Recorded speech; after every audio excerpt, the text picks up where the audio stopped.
Nous trouvons dans la Bible deux aspects de la croix. L'un d'eux met l'accent sur l'œuvre rédemptrice qui ôte la malédiction du péché, assure le pardon et la paix avec Dieu par le sang de Christ. Le second place l'accent sur la communion aux souffrances du Christ, sur l'ordre du Seigneur. Prends ta croix et suis-moi.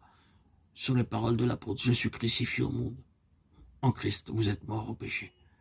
Le premier affirme notre justification et notre réconciliation avec Dieu, ferme fondement de notre foi. Le second annonce la sanctification nécessaire. Par la conformité à la mort de Christ, nous mourrons au péché et au monde et expérimentons en même temps le pouvoir de la croix pour briser la puissance du péché en nous et sa domination sur nous. Il va sans dire qu'il est plus facile d'annoncer la justification et le pardon que la communion avec Christ dans sa mort, et que la prédication de la justification est plus aisément reçue et crue que celle de la sanctification. C'est pour cela que tant de chrétiens s'arrêtent à mi-chemin, n'allant jamais au-delà de cette foi qui voit en Christ celui qui pardonne le péché. Parlez-vous de communion à ses souffrances, de conformité en sa mort. Ils sont effrayés et reculent. Ils ne veulent pas renoncer à eux-mêmes.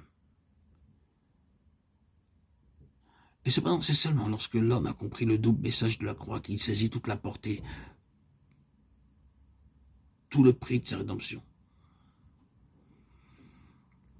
que le Seigneur donne l'esprit de sagesse qui l'illumine et dévoile à nos regards les gloires de la croix, qu'il nous donne aussi l'esprit de prière en faveur de son peuple, afin que tous suivent fidèlement les traces de celui qui porta la croix.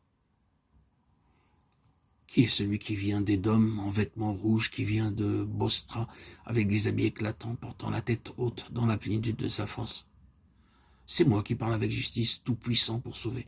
Pourquoi tes vêtements sont-ils rouges?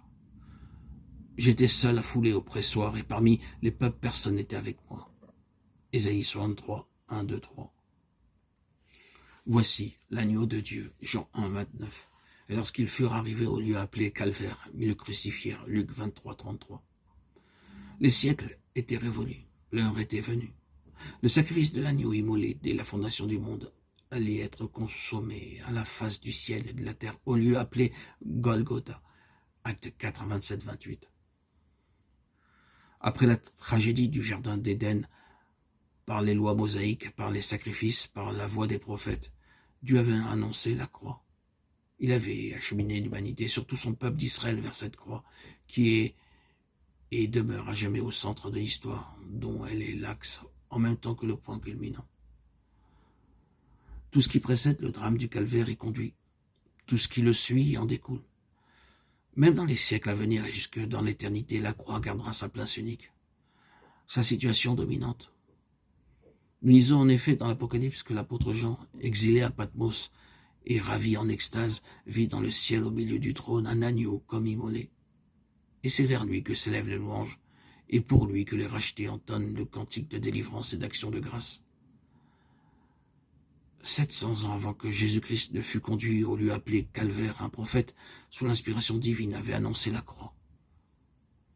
Il avait annoncé, en termes si précis, le Sauveur du monde, que seuls des aveugles purent manquer à le reconnaître. Lorsqu'il vint ici-bas, Dieu manifesté en chair. La parole inspirée versa une si éclatante lumière sur le calvaire. Elle décrit de façon si minutieuse et si vivante le chemin de la croix, le sacrifice expiatoire, les souffrances du Christ et leurs fruits, qu'il semble sans excuse ceux qui, tout en connaissant les Écritures, crucifièrent le roi de gloire. Le prophète nous annonce un Christ livré selon la volonté prédéterminée de Dieu, acte 2, 23. Un Christ destiné à la souffrance, acte 3, 18.